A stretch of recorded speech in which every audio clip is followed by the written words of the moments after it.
आप में संस्कार जब होते हैं अच्छे, तो आपकी जो अगली पीढ़ी है उसका अनुसरण करती है, वह अनुसरण करने के लिए बाध्य है। तो इसलिए अपने आचरण पर हमेशा ध्यान रखना है, सतर्क रहना है कि कभी कोई गलती ना हो जाए।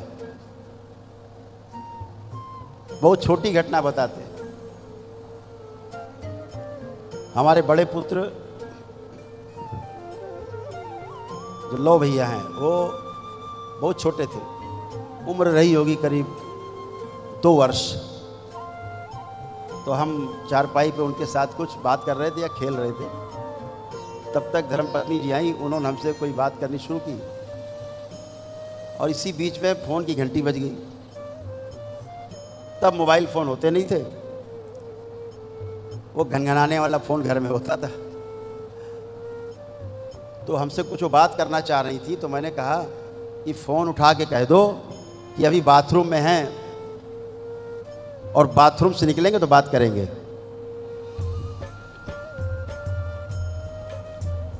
मैंने इतना ही कहा और उधर वो फ़ोन की तरफ चली गई। लो भैया ने हमको ऐसे देखा, मेरे चेहरे की तरफ। जैसे ही मेरे चेहरे की तरफ देखा तो मैं अंदर से कांप गया। मैंने झूठ बोला और इस बच्चे के अंदर तक पहुंच गया, ये जान गया। मैं फटाफट उठा,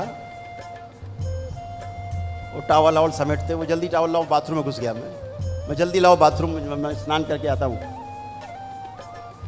मैंने बात को बनाने की कोशिश की कि हम वाकई में बाथरूम में हैं, इसलिए हमने कहा कि कह दो कि बाथरूम में हैं, बाद में बात करेंगे। मैं जब निकल के आया नहा धो के और नाश्ता करने बैठा, तो मेरे साथी बैठते थे, वो भी कुछ खाते थे, थोड़ा बहुत खेलते रहते थे, खाते रहते। मैंने कहा खा लो, कुछ खाओ। तो पहला वाक्य था, पापा अभी आप झूठ बोले थे। हमने कहा हाँ, सॉरी, कोई बात नहीं, खाने लग गए, बात खत्म हो गई। यहाँ पर अगर बात हम छुपाने की कोशिश करते कि नहीं नहीं मैं झूठ नहीं बोला था, मैं तो नहाने चला गया था, उस छोटे से बच्चे ने आपको पकड़ लिया कि आप झूठ बोल रहे हो। आपने झूठ बोला, आप बाथरूम में नहीं थे, फिर भी आपने कहा कि कह दो बाथरूम में है। छोटी छोटी बातें बच्चे नोटिस करते हैं। आपको लगता है छोटा, ये क्या जाने, बच्चा है। अरे बच्चा नहीं है, कभी आपका बाप भी रहा होगा, वो ये भी ध्यान रखो। कभी दादा रहा होगा, परदादा रहा होगा, कभी गुरु रहा होगा, आज आपका बच्चा है। तो इस बात का हमेशा ध्यान रखना है, अपने आचरण के प्रति बहुत सतर्क रहना है। आपको गर्व से मैं कहना चाहूँगा, लो भैया आज तक कभी झूठ नहीं बोले अपनी लाइफ में, झूठ नहीं बोले। लंदन से पढ़ के वापस आ गए थे, लेकिन अपने काम में, घर के काम में ही लगे रहे। आज भी लगे हैं, आपके बीच में काम में लगे रहते। दरबार के पीछे का काम संभालते हैं, उनके साथ पूरी टीम है, वो संभालते हैं। वो तो कम ही संभालते होंगे, लेकिन टीम बहुत संभालती है। यहाँ दरबार के जो आगे के कार्य है, सब दरबार के सेवक हैं, बच्चे हैं, ये संभालते हैं। जो आपके सामने रहते हैं, ये लोग संभालते हैं।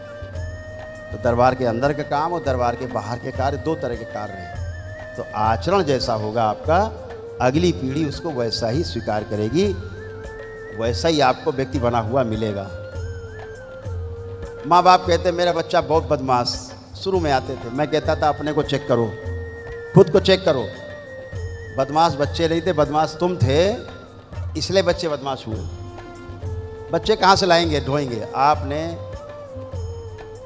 आचरण सही से नहीं प्रस्तुत किया बच्चे के सामने, इसलिए बच्चे का आचरण गड़बड़ हो गया। इसलिए हमेशा अपने आचरण पर ध्यान देना है। और आचरण अगर आपका ठीक है तो आपका जीना भी सरल होगा। पिछली पीढ़ी जो माता पिता हैं उनका जीना सरल होगा, अगली पीढ़ी जो बच्चे हैं उनका जीना भी सरल होगा। उनके बच्चे आगे आएंगे, उनका जीना बहुत सरल होगा।